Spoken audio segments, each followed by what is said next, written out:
എപ്പോഴും ചിരിച്ചും കളിച്ചും മാത്രം മലയാളികൾ കണ്ടിരുന്ന നസ്രിയയാണ് കഴിഞ്ഞ ദിവസം താൻ ആകെ തകർന്നിരിക്കുകയാണെന്നും മാനസികമായി തകർന്ന അവസ്ഥയിലായതുകൊണ്ട് തന്നെ സോഷ്യൽ മീഡിയയിൽ നിന്ന് തന്നെ വിട്ടുനിൽക്കുകയായിരുന്നു എന്ന് പറഞ്ഞുകൊണ്ട് കഴിഞ്ഞ ദിവസം പോസ്റ്റ് ഇട്ടിരുന്നു. ഇതിന് പിന്നാലെ വലിയ രീതിയിലുള്ള പ്രതികരണങ്ങളാണ് സോഷ്യൽ മീഡിയയിൽ നടന്നുകൊണ്ടിരിക്കുന്നത്.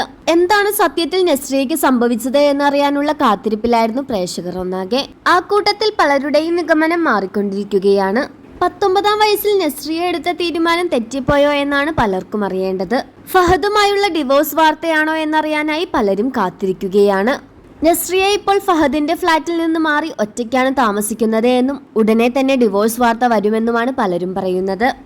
ആ കൂട്ടത്തിൽ ഇത് ഡിവോഴ്സ് അല്ലെന്നും നസ്രിയ പ്രഗ്നന്റ് ആയിരുന്നുവെന്നും അത് മിസ്കാരേജ് ആയി പോയത് കൊണ്ട് തന്നെ മാനസികമായി തകർന്നിരിക്കുന്ന അവസ്ഥയിലായിരുന്നു നസ്രിയ എന്നും ഒരു കൂട്ടർ പറയുന്നു. 3 മാസത്തോളമായി നസ്രിയ സോഷ്യൽ മീഡിയയിൽ നിന്നും മാറി നിൽക്കുന്നു. ഡിവോഴ്സ് വാർത്തയാണെങ്കിൽ എങ്ങനെയാണ് ആ നോട്ടിൽ നസ്രിയ നാസിം ഫഹദ് എന്ന് എഴുതുക? നസ്രിയ നാസിം എന്ന് മാത്രമല്ലേ എഴുതുകയുള്ളൂ. എന്തായാലും ഫഹദുമായുള്ള ഡിവോഴ്സ് വാർത്തയല്ലെന്ന് ഇതിൽ നിന്ന് തന്നെ വ്യക്തമാക്കാം. മിസ്കാരേജ് തന്നെയാണെന്നാണ് പലരും പറയുന്നത്. ആ ഒരു വേദന ഒരു പെണ്ണിനും താങ്ങാനാവില്ലല്ലോ എന്നാണ് ആരാധകർ പറയുന്നത്.